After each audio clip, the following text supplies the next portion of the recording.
Pregunta. Si no depositan los dólares del colchón, no sé qué, dice Caputo, no. ¿Vos, Sachi, lo depositas en el banco, los dólares, o lo dejás en el colchón?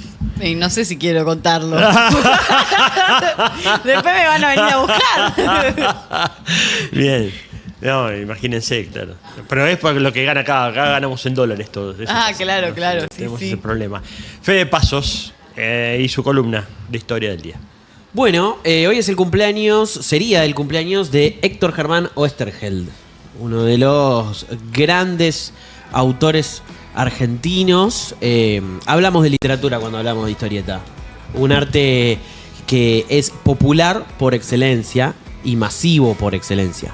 Como hoy no hay industria editorial dedicada a la historieta perdió esa masividad, lamentablemente. Hay extranjeras, ¿no? Me parece. Yo veo en algunos negocios que venden como historietas, no sé, coreanas, japonesas. Los mangas. Mangas. Sí. Les llaman. En los Acá no veo, ¿no? Casi. En los puestos de diarios que hoy sobreviven como pueden, vendiendo colecciones Sí, de muy poco. cuchillos de cocina, discos Sí. de vinilo Autos de y ese colección. tipo de cosas, te vas a encontrar con muchas publicaciones tapa dura, novelas gráficas Ajá. de Estados Unidos, editadas en España. Mira. Salvat, eso no es industria nacional mayormente. Y después en algunos también te vas a encontrar con manga, que pusiste bien el ojo, porque la historieta más leída aquí en Argentina por los jóvenes es el manga, Mirá. que es la historieta japonesa. Pero que es una experiencia interesante acá en Argentina porque así como el cómic yankee mayormente lo edita Salvat, que es una editorial española, el manga lo edita una editorial argentina, que es Ivrea, mira. que existe hace más de 20 años. Mira, vamos a hablar del tema editorial en esta semana seguramente, o la semana que viene, porque hay una crisis tremenda y el gobierno está queriendo sacar algunos beneficios que tiene la actividad librera, así que vamos a estar hablando de eso y me parece importante lo que contás. Pero te voy a contar una cosa, una anécdota, te voy a interrumpir la columna. Por favor. Porque nosotros en la juventud sí leíamos mucha historieta. Claro. O sea, yo me crié leyendo el Tony, D'Artagnan, Claro. que eran todas historietas. Había historietas que eran de autores internacionales, pero había muchos que eran autores nacionales, que reflejaban cultura nacional, etcétera. La verdad que y me encantaba, me encantaba. Después las cambiábamos 2 por 1, pues uno iba comprando, pero nada, era muy popular, a eso voy, no es que era yo. Era popular, todo el mundo leíamos historietas, ¿no? Argentina es un país riquísimo en tradición historietística y comiquera, y es una pena que a nivel de los lectores y del consumo se haya perdido. A nivel de los autores, sobre todo guionistas, pero sobre todo dibujantes, eso continúa. Trabajan sobre todo para Europa. De hecho, recién hablábamos del manga. Hay mangakas argentinos. Mira. No, así como el argentino nace donde quiere, existe gente que hace manga sin ser japonesa.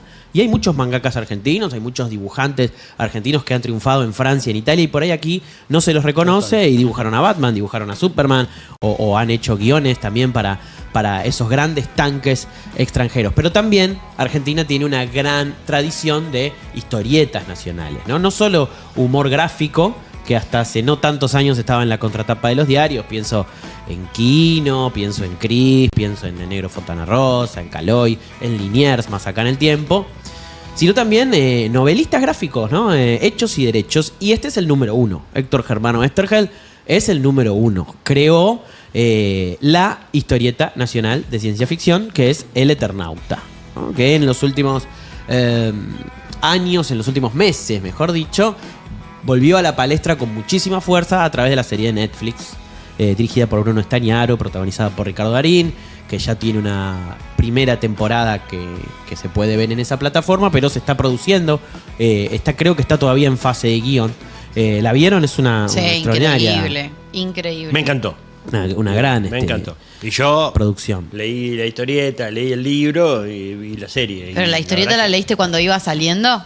Sí, claro, sí. Y cuando tipo, iba saliendo. la compraban ahí. Sí, como había por partes. había varias que seguía, digamos, había varios personajes que más o menos me gustaban, así que el Eternauta era una que me gustaba. Tuvo varias ediciones y continuidades. Originalmente se estrena o se edita por primera vez en el Hora Cero semanal de Editorial Frontera, la editorial fundada por el propio Oesterheld, que fue un fracaso comercial, pero que igual duró 2 años. Los fracasos comerciales en los 60, fines de los 50, 60, no eran lo mismo que los de ahora y por el que pasaron las principales plumas del país.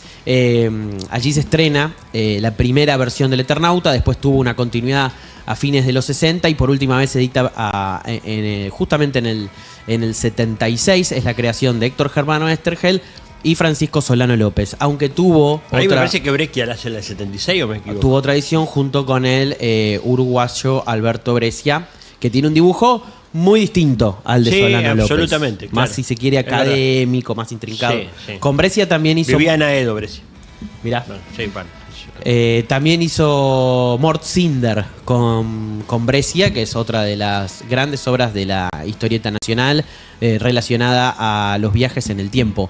Es interesante, nosotros elegimos el título Oesterheld, el genio comprometido, porque no se quedó con los laureles de ser un genio de la historieta y haber creado El Eternauta, Mort Cinder, Ernie Pike, Ticonderoga y demás series que marcaron fuertemente la historia del noveno arte en nuestro país, sino que además tuvo un compromiso político recontramarcado por el que dio la vida. Recordemos que Oesterheld, Héctor Germano Oesterheld, así como sus 4 hijas, 2 de sus yernos, es uno de los 30.000 desaparecidos, ¿no? Y además se busca uno de sus nietos. Otro, gracias a Dios, apareció y ha sido recuperado gracias a la lucha incansable de las abuelas de Plaza de Mayo, de las que formaba parte Elsa Sánchez de Oesterheld, su esposa. Además de recomendar toda la obra de Che, perdón, de Oesterheld, un segundo, pero. Sí. Westergel desaparecido, las Toda 4 una hijas familia, sí. desaparecidas, los 2 yernos desaparecidos. O sea, Una locura. a ver si entendemos la dimensión de lo que fue la dictadura, ¿no? Que muchos minimizan y pelotudean en las redes con ese tema. A ver si se entiende. Ahí está, mirá, es Ahí los vemos Héctor, en imágenes. Elsa y las 4 hijas, todos desaparecidos por la dictadura. De esa foto la única que no desapareció es Elsa y hay que sumar a los yernos, a 2 de los yernos y a uno de los nietos. Otro ha sido restituido. Estaban embarazadas cuando fueron secuestradas 2 de ellas, Lidia y Beatriz. A Elsa, Oesterheld. a Elsa la conocí, ¿cómo interrumpo? Me parece. No, Pero a Elsa la conocí cuando Cristina anuncia la ley de medios. Estoy pensando así rápido, ¿no? Los años felices. Cuando anuncia la ley de servicio de comunicación audiovisual o el proyecto o algo por el estilo, lo hacen, creo que en el Teatro Argentino de La Plata. No tengo no tengo una gran memoria, pero me acuerdo que estaba Elsa también con ella ahí en el escenario. Elsa Westergel, me impactó verla ahí. Aparte, en ese momento ya conocíamos más la historia de Westergel. Cuando yo lo leía era chico, o sea, yo leía las historietas cuando tenía 8 o 9 años. Y como efectivamente el nombre no te dice tanto, vos leías autores internacionales y argentinos en una colección y no sabías quién era. Yo, Ernie Pike, que no me imaginé que era una historieta nacional, porque vos decías guión H.G. Westergel, qué sé yo, no sabía quién era pibe, ¿no? Y después vas entrando y vas conociendo, vas sabiendo de quiénes estaban ahí atrás, ¿no? Sí, primero desaparecen 2 de sus hijas, en el 77 finalmente desaparece Oesterheld. En distintas entrevistas, hoy escuchaba una que había dado en Radio Nacional a Eduardo Aliberti, Elsa Oesterheld dice: yo estoy segura que a mis hijas las desaparecen porque lo buscaban a Héctor. Eso es lo que dice Elsa, que sus razones debe tener, pero lo cierto es que si uno lee Los Oesterheld, que es la biografía de toda la familia que se ha publicado hace unos años. Sí, Alicia Beltrami y 2 compañeras. Sí, ahora decimos bien los nombres de las 2 autoras que han hecho un trabajo increíble de historia oral. Si uno revisa esa historia, es un poco al revés la influencia. No es que las hijas que cuando desaparecen tienen entre Fernanda 18... Nicolini. Nicolini. Alicia Beltrami y Fernanda Nicolini. Alicia, exactamente. Muchas gracias, profe. Grandes periodistas. Cuando desaparecen estas 4 chicas tienen entre 18 y 24 años, ¿no? Vale decirlo, súper jóvenes. Y según lo que se ve en ese relato, en ese libro que recién estábamos mencionando, la influencia política viene de abajo para arriba, de las hijas a Héctor, y no viceversa.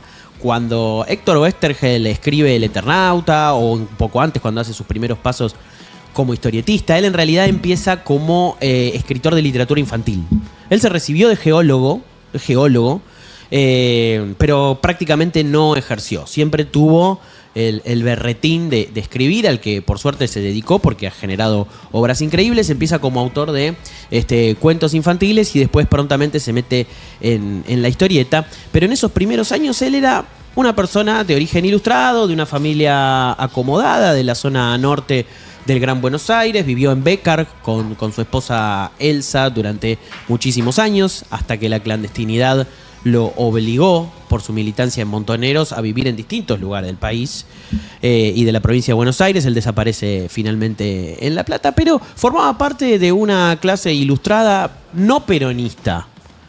Podemos discutir si ser no peronista es ser antiperonista en este país o no. Eso lo podemos discutir. La que tenía un origen más popular era Elsa. O sea, era al revés la cuestión. Elsa nunca se involucró de lleno en el peronismo. Es la única miembro de esa familia nuclear que no optó por la militancia. De hecho, desde la intención de madre de querer proteger a la familia y de que no corran peligro, siempre trató de convencer a sus hijas de que no se metan en líos, dicho de alguna manera, pero el ímpetu militante de esa generación es increíble. Claro, era avasallante. Era como difícil abstraerse de eso. Claro. ¿No? Era un momento donde había como mucha movilidad, mucha movilización popular, se conseguían cosas, entonces había más todavía. Y después tenías la dictadura, ¿no? Porque ahí se puede empezar a debatir también, porque la verdad es que estos movimientos lo que hacían, en definitiva, a partir del 76, es combatir una dictadura militar. Entonces, había no derecho a combatir al tirano, a la dictadura. Claro. Entonces, ¿qué era si hacías eso, no? Bueno, nada, ese debate era mucho más caliente en ese momento de lo que vamos a hacer ahora, o podemos a veces entender ahora, ¿no? Resulta muy difícil a veces comprender ese proceso acá en la Argentina, sobre todo por las características también particulares de Montoneros, también la sensación, digamos, porque vos pensás, Mujica, que era de los Tupamaros, un movimiento guerrillero en Uruguay, termina presidente. Uh-huh. Dilma Rousseff pertenecía a un movimiento guerrillero en Brasil, que enfrentó a la dictadura, termina presidenta. O sea, y acá, para la cúpula montonera le resultó muy difícil, ni hablar a la del ERP, digamos, reinsertarse e incluso ser visualizado como una especie de héroe o de alguien que vino, digamos, ¿no? Que venía a combatir a la dictadura y por lo tanto a democratizar y a salvarte de la tiranía. Muy curioso, pero bueno, nada, ya meternos en otro tema. Sí, Oesterhel es uno de los desaparecidos de la dictadura, pero tuvo en algún punto su revancha histórica. Es imposible saber si hubiese adscripto o no a los gobiernos de Néstor y Cristina. Uno piensa que sí, pero uno de los símbolos no oficial del kirchnerismo y de Kirchner fue el Nestornauta, ¿no? Esta reversión del Eternauta que se inaugura en un acto en el Luna Park, según lo que tengo entendido. El famoso de Néstor le habla a la juventud le habla a Néstor, en el que, personificaron al Eternauta y bajo la escafandra de Juan Salvo estaba Néstor Kirchner. Es quizá una revancha histórica desde el punto de vista político. Lo cierto es que la obra de Oesterhel trasciende la política. No, bueno, y sobre todo porque por el mensaje, ¿no? Ese era nadie se salva solo. O sea, sí. Un poco, el tema del héroe colectivo. Eso era Ahí hay un tema. Oesterhel, en el mejor de los sentidos, esto lo celebramos, hizo lo que quiso con el Eternauta. No, está claro. Hizo reversiones, hizo una reversión con otro dibujante, con el dibujante que él originalmente quería, porque Solano López era muy joven cuando dibujó el Eternauta. Los lectores eligieron a Solano López. El Eternauta es el de Solano López, el que eligió la gente y el que todos vemos en la iconografía. Recién venía en el subte y en la línea, en la estación Uruguay hay una mural del Eternauta. Está en todos lados, como hablábamos recién, de Malvinas. Hizo lo que quiso. Él en un prólogo a una de las reediciones habla del héroe colectivo. Ya con un compromiso militante ya asumido, que no es el que tenía a fines de los 50 cuando hace el Eternauta. Digo, vos podés leer el Eternauta como quieras. Yo recomendaría que cada uno lo lea como se le ocurra y no necesariamente bajo esa lectura política, porque intencionalmente no es una obra política. Después hizo una versión que se publicó paradójicamente en Revista Gente, en ese entonces dirigida por Chiche Helblum, si no me equivoco, en la que se cambia la historia, porque se produce la invasión extraterrestre, pero los yanquis y las potencias negocian con los extraterrestres qué zonas postergar y qué zonas resguardar y entregan Latinoamérica. Entonces Juan Salvo y estas milicias populares lo que hacen es cuidar América Latina y resistir desde genial, América Latina, que está genial siendo eso. entregada por las potencias. Y la No versión puedo que creer. la más popular, la que salieron las tapas duras ¿es esa versión? No, esa es la No, versión anterior. original, la que se publicó en Hora Cero Semanal, que empieza en el año 57-58 con dibujo de Solano López, que es la historia en la que está basada la serie de Y Netflix. la gente la hace, es guiones de western. Es de Westergel, sí. Sí. Mira. Y Ahora quiero ver esa, en ahora un quiero prólogo de una de esas reediciones, sí, esas cosas están publicadas, pero no tienen la masividad que tuvo el Eternauta, que lo publicó Clarín, se publicó. Yo leí la edición de Clarín. Claro, el libro no era tan caro, estaba en los Claro, kioscos. Claro. también lo publicó Sí. De la Flor, la versión que conocemos todos, sí. También, es decir, el arte al servicio de la liberación o del compromiso político, ¿no? Oestergel ha hecho historias de caudillos, ha hecho una historia del imperialismo en América Latina en la revista Noticias, en El Descamisado, ¿no? En esas publicaciones. En el diario Noticias sería. El diario Noticias, que pertenecía a Montoneros. Una obra que vale la pena revisar más allá del Eternauta y revalorizar a los ojos de hoy. Los genios que hemos tenido, uno de ellos en el aspecto de la literatura es Oestergel, Y que sí. se codeaba con Borges, digamos. Él tenía encuentros con Borges. No se sabe si Borges leyó el Eternauta, pero seguramente le hubiese gustado porque es un genio de la literatura. ¿Y sigue desaparecido? ¿Se sabe algo del paradero de su cuerpo? Sigue desaparecido Oestergel. Oestergel y sus hijas siguen desaparecidos. Otro capítulo bien siniestro también para hablar, ¿no? La figura del desaparecido. O sea, ¿dónde llorás a Westergel, no? Claro. ¿Dónde? A tu familiar, a tu amigo, a tu pareja, a tu A hijo, tu ídolo. a tu hija, a tu ídolo. Sí, claro. Bien, Fede pasó aquí por algo salió mal. Gracias, Fede. Porque un poco el objetivo, por lo menos el objetivo mío, de